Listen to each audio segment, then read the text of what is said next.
Welcome to the Deep Dive, where we explore the fascinating chemistry that underpins all life. Have you ever stopped to marvel at the sheer, mind-boggling complexity and diversity of life all around us? It's incredible, isn't it? From the tiniest bacteria to the largest elephants, it's absolutely incredible. Yeah. But how is all this intricate life built? What are its fundamental components, its very bedrock? That's exactly what we're going to try and uncover in this deep dive. Our mission today is to explore the large biological molecules, often called macromolecules because, well, they're huge, immense size, intricate structures. Right. These are the essential chemical foundations that literally make up every living organism. And we're going to unpack these dense biological concepts straight from a chapter in Campbell Biology in Focus, 3rd edition.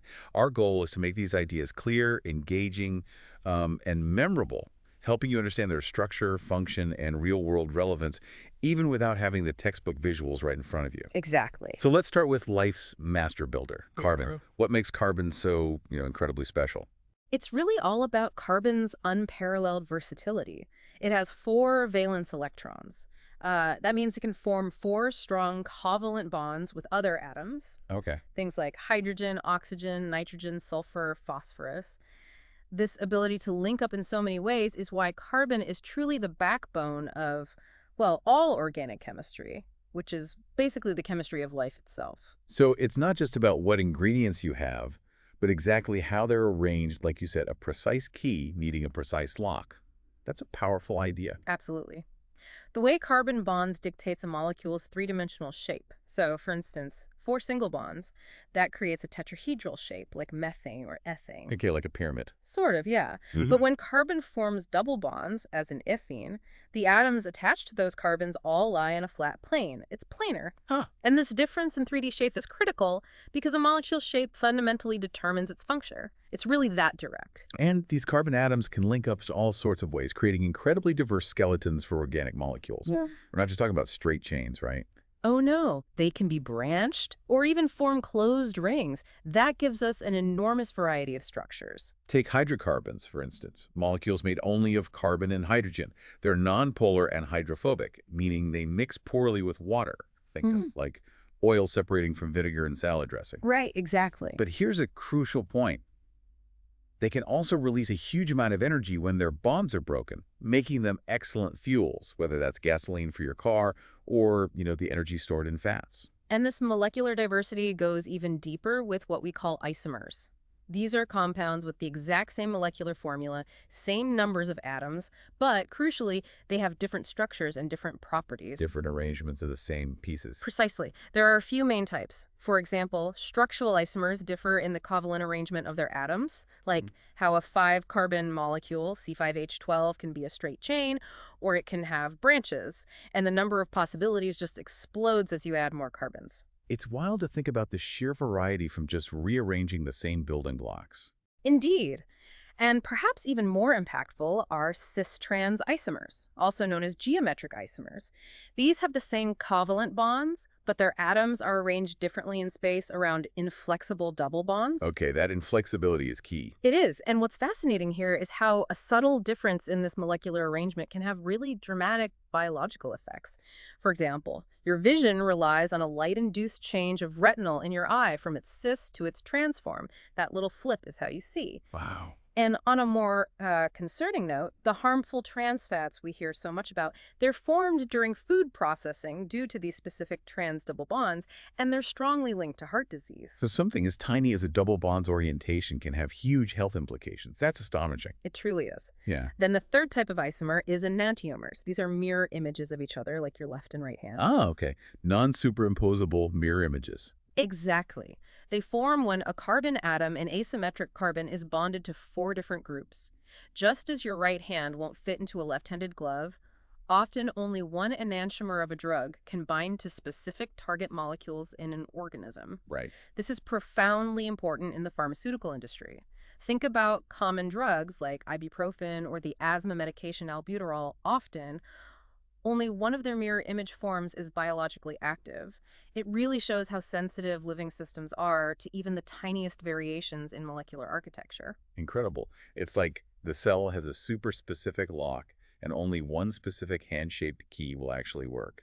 But beyond the carbon skeleton itself, What about the other components that give molecules their unique identities? That's where functional groups come in. These are specific chemical groups attached to the carbon skeletons, and they largely dictate an organic molecule's properties and reactivity, how it behaves chemically. Most of them are hydrophilic, meaning they increase the molecule's solubility in water, which helps them interact easily with the watery environment inside our cells. There are several key ones, like hydroxyl, carbonyl, carboxyl, amino. And speaking of important groups, we have to mention ATP, right? Hmm. Often called the energy currency of the cell. Yes, absolutely. ATP, adenosine triphosphate. It's an organic molecule that has adenosine attached to a string of 3 phosphate groups. Right. When one of these phosphate groups is split off, usually by reacting with water, it releases a burst of energy that the cell can then use to power its work. ATP is literally the universal energy currency that keeps our cells and, us running. Every process, thinking, moving, it all relies on ATP. Okay, so we've talked about the incredible versatility of carbon, the importance of shape, isomers, functional groups. Now, let's zoom out a bit to the macromolecules themselves. These are the truly giant molecules like carbohydrates, proteins, nucleic acids. They're often described as polymers, which are long chains composed of many similar or identical building blocks called monomers, like a train made of many individual boxcars. That's a great analogy. And cells are constantly building and breaking down these molecular trains. There are 2 fundamental chemical mechanisms they use. First, there's the dehydration reaction, sometimes called a condensation reaction. Dehydration, losing water. Exactly. This is how monomers link together to form polymers. A water molecule is lost in the process. Basically, one monomer contributes a hydroxyl group, OH, and the other contributes a hydrogen atom, H, and poof, water, H2O, comes out, and a covalent bond forms between the monomers. Okay, pulling water out connects the blocks, and the reverse process, breaking them down. That would be hydrolysis. Hydro meaning water, lysis meaning break, so water breakage. Here, a water molecule is added back across the bond, breaking it and separating the monomers. This is exactly what happens during digestion. When you eat complex carbs or proteins, your body uses enzymes to speed up hydrolysis, breaking down those large food polymers into their smaller, absorbable monomers, glucose, amino acids, which your cells can then use. It's just mind-blowing to think about the diversity cells can achieve. They build thousands of different macromolecules from a surprisingly small set of just, 40 to 50 common monomers? It's incredible. It's like taking a limited alphabet, maybe 26 letters, and constructing hundreds of thousands of words, sentences, entire books. The key is the sequence, the specific order of those monomers. Absolutely. That sequence dictates the molecule's unique 3-dimensional structure, and therefore its specific function, whether it's storing energy, building structures, or carrying information. All right, let's dive into our first major class of macromolecules, carbohydrates. These include sugars and their polymers. Essential stuff, right, for both energy and as building material. Indeed. The simplest carbohydrates are monosaccharides, or simple sugars. Their formula is typically some multiple of CH2O. The prime example, and a central fuel for life, is glucose C6H12O6. The classic sugar. Right. These simple sugars typically have a carbonyl group and multiple hydroxyl groups. And an interesting thing is, in watery solutions, 5 and 6 carbon sugars like glucose don't usually exist as linear chains. They tend to form stable ring structures. Oh, okay. And these monosaccharides are major cellular nutrients. Cells break them down for energy, and they're also raw materials for making other kinds of small organic molecules. And when you link 2 of these simple sugars together, what do you get? You get a disaccharide, di meaning 2, formed by 2 monosaccharides joined by a glycosidic linkage, which is a covalent bond formed through that dehydration reaction we just talked about. Okay. Common examples are sucrose, that's your everyday table sugar. It's made from glucose plus fructose, and lactose, the sugar found in milk, which is glucose plus galactose. And lactose intolerance relates directly to this, right? Well, exactly. It's a perfect real-world example. Lactose intolerance is a condition where people lack lactase, the enzyme needed to hydrolyze lactose, to break that glycosidic bond, so they can't digest it properly. Right. Okay. From simple sugars and pairs, we move to the big leagues. Polysaccharides. These are the truly massive polymers made of hundreds to thousands of monosaccharides linked together. Polysaccharides serve 2 main roles: energy storage and structure. For storage polysaccharides, plants store glucose as starch.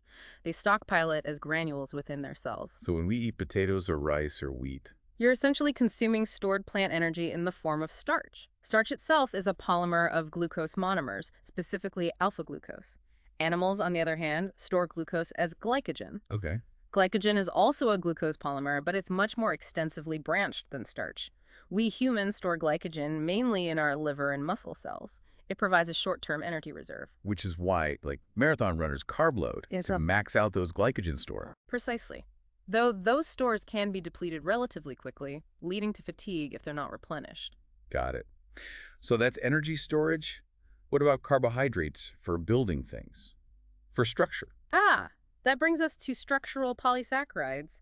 And the champion here is cellulose. It's the major component of the tough cell walls that enclose plant cells. In fact, it's the most abundant organic compound on Earth. Wow. Most abundant. By far. Like starch, cellulose is also a glucose polymer, but there's a crucial difference in the linkage. It uses beta-glucose monomers. Alpha versus beta. What difference does that make? It makes a huge difference in shape. In cellulose, every beta-glucose monomer is upside down relative to its neighbors. This results in a straight, unbranched molecule, and these straight molecules can hydrogen bond with parallel cellulose molecules, forming incredibly strong bundles called microfibrils. And that's what gives plants their strength, like wood or cotton fibers. Exactly. It provides that structural integrity. Now, because of those different beta linkages, most animals, including us, can't digest cellulose. Our enzymes that break down starch, alpha linkages, don't recognize the beta linkages. So it's our insoluble fiber. Right. It passes through our digestive tract, which actually helps things move along, but we don't get energy from it. However, some microorganisms, like those living in the guts of cows or termites, do have enzymes that can digest cellulose. It's quite an adaptation. Amazing how one little flip in the glucose molecule changes everything from digestible starch to indigestible fiber. It really highlights the structure-function relationship. Oh, and briefly, another important structural polysaccharide is chitin. It's used by arthropods, insects, spiders, crustaceans to build their exoskeletons. It's also found in the cell walls of fungi. It's similar to cellulose, but has a nitrogen-containing group attached. So the crunchiness of celery, the strength of cotton, the energy from pasta, it all comes down to these carbohydrate structures. All right, moving on to our next class of large biological molecules, lipids. These are kind of the odd ones out, right? Right. Because unlike the others, they aren't really true polymers. That's right. They're grouped together because of one key characteristic. They are all hydrophobic, or mostly hydrophobic. They mix poorly, if at all, with water. And this is mainly due to their structure, which consists mostly of hydrocarbon regions. They shun water, yet they're absolutely vital for life. Couldn't live without them. Let's start with fats, also known technically as triacylglycerols or triglycerides. Their structure is relatively simple. It's a glycerol molecule joined to 3 fatty acids. Okay. These linkages are formed by dehydration reactions between a hydroxyl group on the glycerol and the carboxyl group on each fatty acid, creating what's called an ester linkage. A fatty acid itself is basically a long hydrocarbon chain with the carboxyl group at one end. And those long hydrocarbon chains are the hydrophobic part. Exactly. The long nonpolar CH bonds are what make fats fear water. Water molecules prefer to hydrogen bond with each other and essentially exclude the fats. Think oil and water. And we often hear about saturated and unsaturated fats. What's the key difference there structurally? It all comes down to double bonds in the fatty acid chains. Saturated fats have fatty acid chains with no double bonds between the carbons. They are saturated with as many hydrogen atoms as possible. So the chains are straight? Yes, relatively straight. This allows the fat molecules to pack together tightly. That's why saturated fats, like most animal fats, butter, lard, are solid at room temperature. Okay. And unsaturated? Unsaturated fats have one or more double bonds in their fatty acid chains. Nearly all naturally occurring double bonds in fatty acids are cis double bonds. The cis, like the isomers we talked about. Exactly. These cis double bonds create kinks or bends in the hydrocarbon chain. These kinks prevent the molecules from packing together closely. So they stay liquid. Right. That's why unsaturated fats, like most plant and fish oils, olive oil, canola oil, are liquids at room temperature. They're often called oils. And then there are the infamous trans fats. We touched on them earlier. Yes, trans fats are a type of unsaturated fat, but they have trans double bonds instead of the common cis ones. These can be formed during the process of hydrogenating vegetable oils. And the trans double bonds don't cause kinks. Correct. The shape is more like a saturated fat, but chemically they're still unsaturated. Unfortunately, these trans fats have been strongly linked to coronary heart disease, much more so than saturated fat. Which is why they're being phased out of foods. Precisely. The FDA took action because the evidence was so strong. It really shows how the orientation of just one double bond can dramatically impact health. Now, the main function of fats in our bodies is efficient energy storage. More energy than carbs. Oh, yeah. A gram of fat stores more than twice as much energy as a gram of polysaccharide, like starch. This is a huge advantage for animals that need to carry their energy stores around with them. Makes sense. Fascinating how structure dictates function in health. Right. What about other crucial lipids, like the ones in our cell membranes? Ah, yes, phospholipids, absolutely essential. They form the basic fabric of all biological membranes. Structurally, a phospholipid is similar to a fat molecule, but has only two fatty acids attached to the glycerol, not three. Okay, what's in the third spot? The third hydroxyl group of glycerol is joined to a phosphate group, which has a negative electrical charge. And often, other small charged or polar molecules are linked to the phosphate group too. So you have the fatty acid tails and then this phosphate head. Exactly. And this creates a molecule with two very different ends. The two fatty acid tails are hydrophobic water-fearing, but the phosphate group and its attachments form a hydrophilic water-loving head. So part loves water, part hates it. Correct. We call this amphipathic, and this property is amazing. When phospholipids are added to water, they spontaneously self-assemble into structures that shield their hydrophobic tails from the water. The most common is a double-layered sheet called a bilayer. Where the tails point inwards. Yes, the hydrophobic tails point toward the interior of the bilayer, away from the water, and the hydrophilic heads are exposed on both surfaces facing the water. This bilayer forms the fundamental boundary of every single cell. The very existence of cells, and thus all life as we know it, depends on this property of phospholipids. Incredible. Just self-assembling into the container for life. And finally, a lipid class many people have heard of, maybe in relation to health discussions, steroids. Right. Steroids are lipids characterized by a very different structure. A carbon skeleton consisting of 4 fused rings. Different steroids vary in the chemical groups attached to these rings. And cholesterol is a key one. Cholesterol is a crucial steroid in animals. It's a common component of animal cell membranes, helping maintain fluidity. It's also the precursor from which other vital steroids are synthesized, including the vertebrate sex hormones like estrogen and testosterone. So it's essential, but too much can be bad. Exactly. Our bodies make cholesterol, and we get it from food. While it's essential, high levels in the blood are associated with atherosclerosis, the hardening of arteries. Okay. That covers the hydrophobic world of lipids. Now let's move to arguably the most important and certainly the most structurally sophisticated class of macromolecules. Proteins. These incredible molecules make up over 50% of the dry mass of most cells, and they perform nearly every dynamic function you can think of. They are the ultimate multitaskers of the cell. They truly are. The diversity of protein function is just staggering. They act as enzymes, speeding up chemical reactions. They play roles in defense, like antibodies fighting off viruses and bacteria. They store things, like amino acids in milk proteins. They transport substances.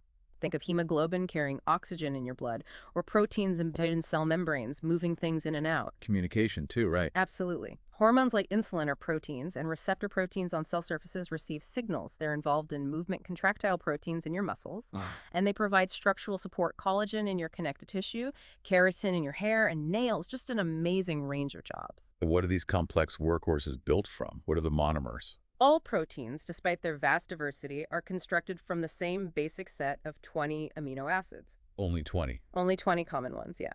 Each amino acid has a central carbon atom called the alpha carbon. Bonded to it are an amino group, NH2, a carboxyl group, NaCOOH, a hydrogen atom H, and then a variable group called the R group, or side chain. And that R group is what makes each amino acid different. Precisely. The R group differs with each amino acid. It's the unique chemical properties of these R groups. Are they non-polar and hydrophobic? Polar and hydrophilic. Electrically charged, acidic or basic, that determine the specific characteristics of each amino acid. And that, in turn, influences how the final protein will fold and function. So these 20 different amino acids link up to form long chains. Yes. Amino acids are linked together by covalent bonds called peptide bonds. This happens via, you guessed it, a dehydration reaction. Water comes out again. Yep. The carboxyl group of one amino acid joins with the amino group of the next, releasing water. Repeating this process yields a polymer of amino acids called a polypeptide. A functional protein consists of one or more of these polypeptides precisely twisted, folded, and coiled into a unique three-dimensional shape.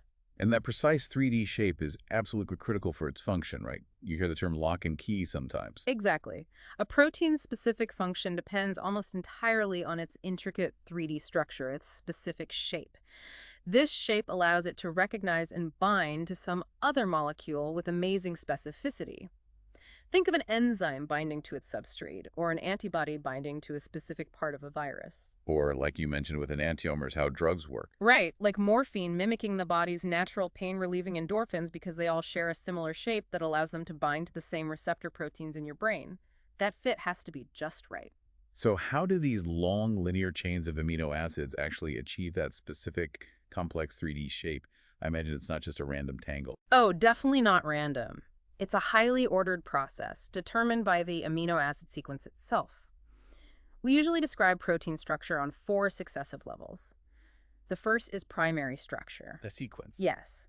This is simply the unique linear sequence of amino acids in the polypeptide chain.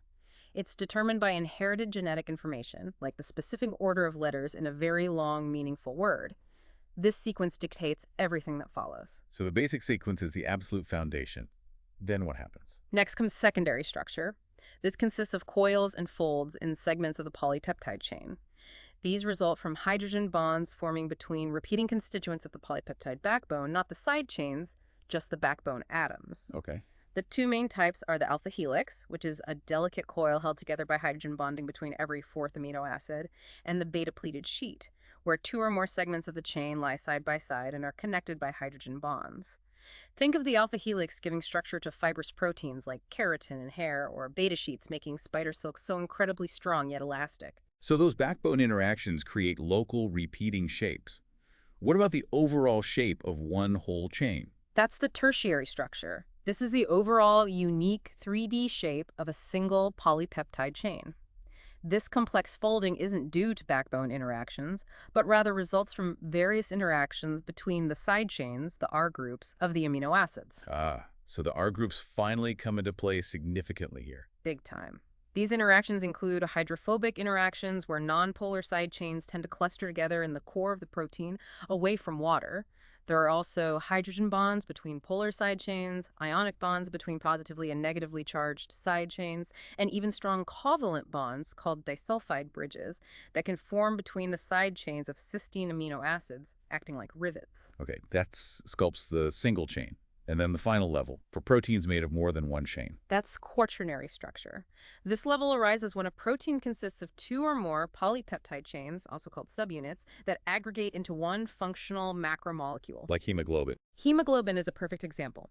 It's the protein that carries oxygen in your red blood cells, and it's actually made of 4 separate polypeptide subunits, 2 alpha chains and 2 beta chains, all fitting together precisely. Another example is collagen, a fibrous protein with 3 identical helical polypeptides intertwined, giving great strength to connective tissues like skin and bone. That breakdown really helps visualize how these complex structures build up. And you mentioned sickle cell disease earlier. That's a really striking real-world example of how critical that primary structure is, isn't it? Yes, sickle cell disease is a devastating illustration. It's caused by a single amino acid substitution, just one, at a particular position in the primary structure of the beta-globin subunit of hemoglobin. Valine is substituted for glutamic acid. One tiny change out of hundreds. Right, but this single change alters the protein's shape enough that under low oxygen conditions, the hemoglobin molecules tend to aggregate into long fibers. This deforms the normally disc-shaped red blood cells into a sickle or crescent shape. Which causes all the problems. Exactly. These sickled cells can clog small blood vessels, leading to pain, organ damage, and anemia.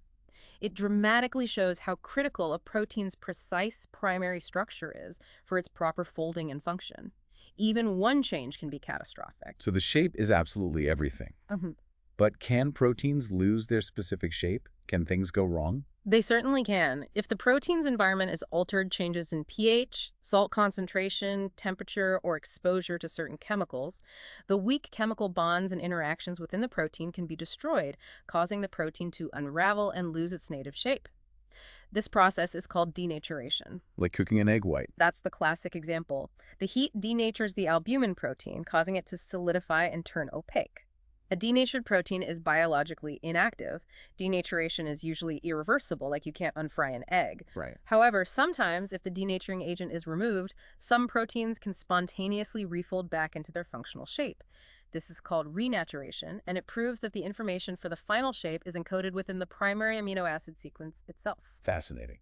And related to this is the problem of protein misfolding within cells, which is now thought to be involved in many diseases, including Alzheimer's, Parkinson's, and mad cow disease. Wow.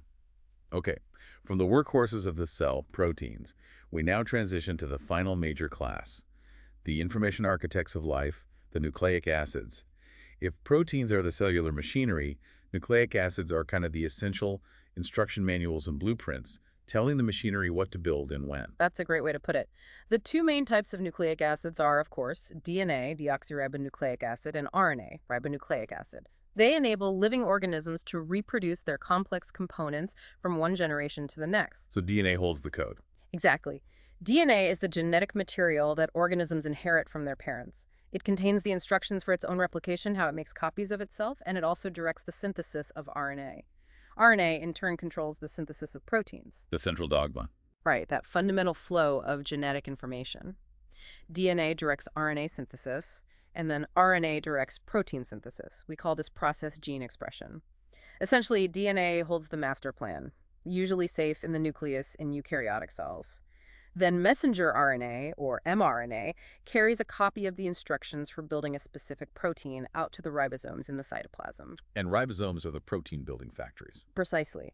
That's where the genetic message is translated into an amino acid sequence. So what are these crucial information molecules actually made of? What are their monomers? Nucleic acids are polymers called polynucleotides, and each polynucleotide is made of monomers called nucleotides. Okay, nucleotides, what are they composed of? Each nucleotide has three distinct parts. First, a nitrogenous base, a ring structure containing nitrogen atoms. Second, a 5-carbon sugar, which is a pentose. And third, one or more phosphate groups. In a polynucleotide, each monomer has only one phosphate group. And those nitrogenous bases are the letters of the genetic code, A, G, C, T, right? That's them. There are two families of nitrogenous bases. The pyrimidines have a single 6-membered ring. These are cytosine C, thymine T, and uracil, U. And T is only in DNA, U only in RNA. Correct. Thymine is found only in DNA, uracil only in RNA. The other family is the purines, which are larger, with a 6-membered ring fused to a 5-membered ring. These are adenine A and guanine G. So AGC, T in DNA, AGCU in RNA. Got it. And the sugar also varies between DNA and RNA. Yes. In DNA, the 5-carbon sugar is deoxyribose. In RNA, it's ribose. The only difference is that deoxyribose lacks one oxygen atom on the second carbon in the ring compared to ribose. A seemingly small difference, but it affects the properties of the molecules. Okay, so how do these nucleotides, base, sugar, phosphate, link up to form that long polynucleotide chain? They're joined together by phosphate ester linkages. This involves a phosphate group covalently linking the sugars of two adjacent nucleotides. Specifically, it connects the 3' carbon of one sugar to the 5' carbon of the next sugar. Creating that backbone. Exactly. This results in a repeating pattern of sugar-phosphate units forming the sugar-phosphate backbone of the polynucleotide. The nitrogenous bases project off from this backbone, and importantly, this linkage creates directionality. The chain has a 5' end with a free phosphate group attached to the 5' carbon, and a 3' end with a free hydroxyl group on the 3' carbon. We always read the sequence from 5 to 3'1. And this brings us to the iconic structure of DNA, the double helix. How do those individual polynucleotide chains actually form this famous blueprint? Right. The DNA molecule usually consists of two polynucleotide strands that wind around an imaginary central axis, forming that famous double helix shape, discovered by Watson and Crick with crucial data from Rosalind Franklin. And the strands run in opposite directions. Yes. Crucially, the two sugar-phosphate backbones run in anti-parallel directions. It's like a divided highway, the lanes run opposite ways. One strand runs 5 to 3 meter, and the other runs 3 to 5 foot alongside it. Okay, where are the bases? The sugar-phosphate backbones are on the outside of the helix, kind of like the handrails of a spiral staircase.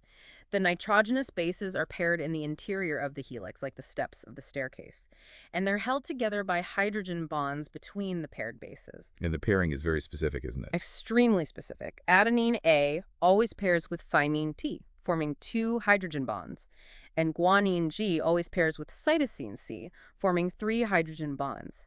This is known as the complementary base pairing rule. A with T, G with C. And this complementarity is the key to copying DNA. Absolutely.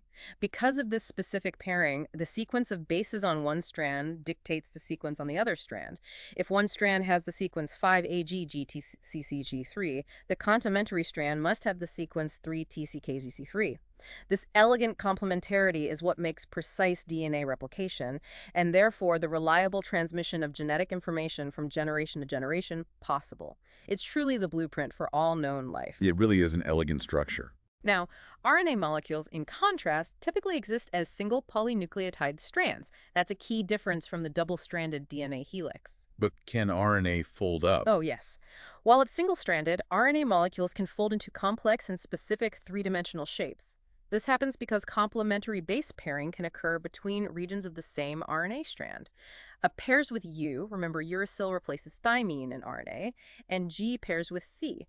This allows RNA molecules like transfer RNA, tRNA, which brings amino acids to the ribosome, to achieve very specific functional shapes. So subtle differences in the sugar in just one base lead to these very different structures and roles. DNA is the stable archive, RNA is the versatile messenger, and structural component. Precisely. It's another fantastic example of structure dictating function in biology. All right, to wrap up this deep dive, let's touch on some of the exciting modern developments that have absolutely revolutionized biology. Our ability now to decode genes and entire genomes on a massive scale. Yeah, the advancements in DNA sequencing technology since the 1970s have been just phenomenal. The Human Genome Project, which aimed to sequence the entire human genome, was a monumental effort completed in the early 2000s. And that spurred even faster methods. Dramatically faster and cheaper. Techniques developed since then have made sequencing incredibly rapid and affordable. We can now sequence an entire human genome in just a few days, maybe even hours, for, maybe hundreds of dollars, down from years and billions of dollars for the first one. The cost per million bases has plummeted. Wow. And this explosion of sequence data has also driven the development of bioinformatics, which uses computational tools, software, databases to manage, analyze, and interpret these massive biological data sets. So what does this all mean for how we actually approach biological questions now? It means we can look at biological systems on a scale that was previously unimaginable. When we talk about genomics, we mean the approach of studying whole sets of genes or even entire genomes of a species or group of species. And similarly, proteomics is the systematic study of large sets of proteins, their structures, functions, and interactions, the entire proteome. And this connects back to understanding life's history, right?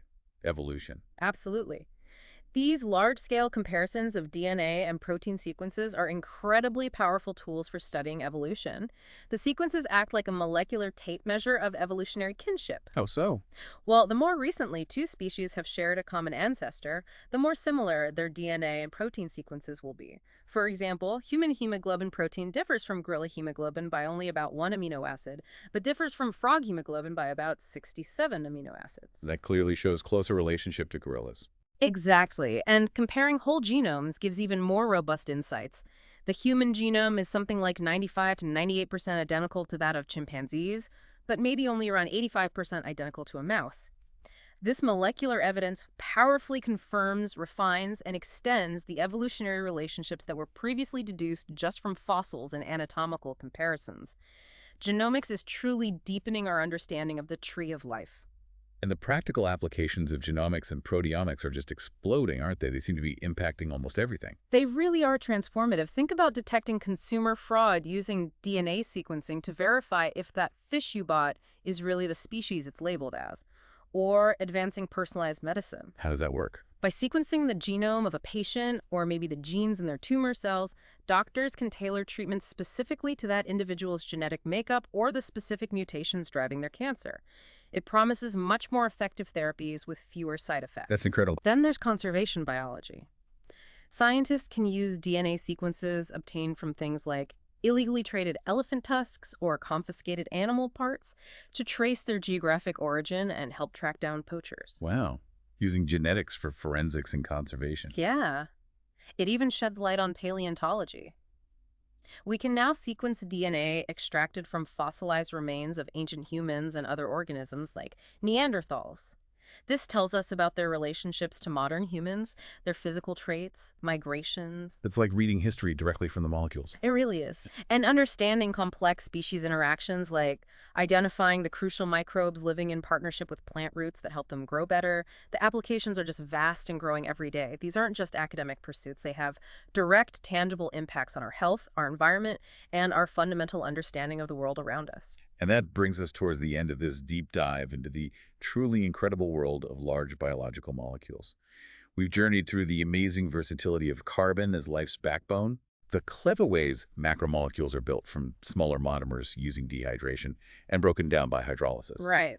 and then explore the four main classes: carbohydrates providing fuel and structure, lipids essential for energy storage and forming membranes, proteins as the incredibly diverse machinery of the cell, and finally, nucleic acids as the architects and carriers of genetic information. And throughout, we hope you've really seen that profound connection between structure and function at every single level, from the shape of a simple sugar ring to the intricate folding of a protein or the elegant double helix of DNA. These fundamental building blocks, through their specific structures, orchestrate literally everything from how our cells get energy and how we see, to how traits are passed down through generations, and even how we trace the entire history of life. So, as you navigate your day today, maybe take a moment to consider the invisible, intricate molecular marvels constantly at work within you, powering every thought, every movement, every single breath. How does having maybe a slightly deeper appreciation for these fundamental structures change your perspective on your own biology and the amazing tapestry of life all around you? Thanks so much for joining us for another deep dive. We hope you feel a little more well-informed and perhaps a lot more curious about the chemistry of life. Until next time, keep exploring.